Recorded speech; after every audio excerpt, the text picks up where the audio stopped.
Kasus penyiraman air keras menjadi salah satu bentuk kekerasan yang tergolong sangat brutal di Indonesia. Tindakan keji ini tidak hanya menyebabkan kerusakan fisik yang sangat serius dan permanen, tetapi juga meninggalkan trauma psikologis mendalam bagi korbannya.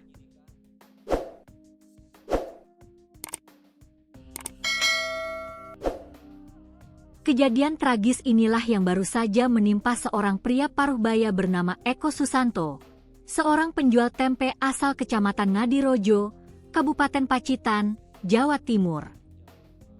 Ia menjadi korban penyiraman cairan kimia berbahaya oleh orang tidak dikenal pada Rabu, 13 Mei 2026. Namun, pelarian pelaku tidak bertahan lama. Tepat 1 minggu pasca insiden brutal tersebut, jajaran Satreskrim Polres Pacitan berhasil meringkus otak di balik aksi kejam ini. Mengejutkannya, para pelaku ternyata merupakan sepasang ayah dan anak kandung. Mereka adalah Saidno yang berusia 58 tahun dan putranya, Rido Chandar Gusti yang berusia 26 tahun. Keduanya merupakan warga desa Hadiwarno, Kecamatan Ngadirojo. Ayah dan anak ini ditangkap tanpa perlawanan di kediaman mereka sendiri. Kapolres Pacitan, AKBP Ayub Diponegoro Ashar, menjelaskan bahwa penangkapan ini berhasil dilakukan setelah polisi melakukan penyelidikan mendalam dan menyisir satu persatu lokasi kejadian. Dari hasil pemeriksaan sementara, terungkap fakta mencengangkan bahwa aksi penyiraman ini telah direncanakan oleh keduanya dengan sangat matang. Saat melancarkan aksinya, kedua tersangka berangkat dari rumah dengan membonceng sepeda motor Honda Vario. Sang anak, Rido, bertindak sebagai joki di depan, sementara sang ayah, Saidno, duduk di belakang sambil memegang botol berisi air keras.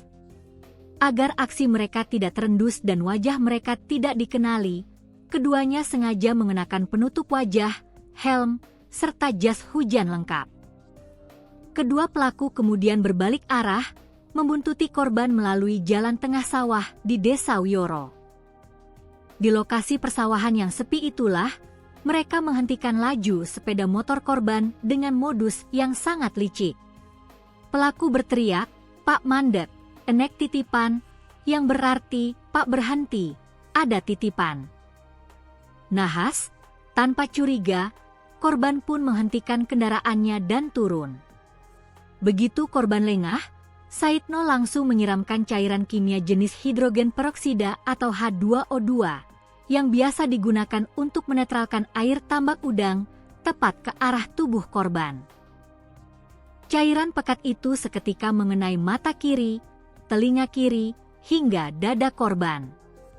Meski dalam kondisi menahan perih yang luar biasa, korban sempat melakukan perlawanan dan menarik helm salah satu pelaku hingga terjatuh, sebelum akhirnya kedua pelaku kabur dan membuang botol barang bukti. Anak korban, Sela Dewi Agustina, menceritakan bahwa dalam kondisi kesakitan dan kulit yang melepuh, ayahnya sekuat tenaga mengendarai motor mencari pertolongan menuju Polsek Ngadirojo. Petugas kepolisian yang terkejut melihat kondisi korban langsung mengevakuasinya ke puskesmas terdekat, sebelum akhirnya dilarikan ke IGD RSUD Dr. Darsono, karena luka bakar kimia yang diderita cukup parah. Kini, ayah dan anak yang kompak berbuat jahat tersebut telah dijebloskan ke tahanan dan dijerat pasal 467 ayat 1 KUHP baru dengan ancaman hukuman penjara maksimal 4 tahun.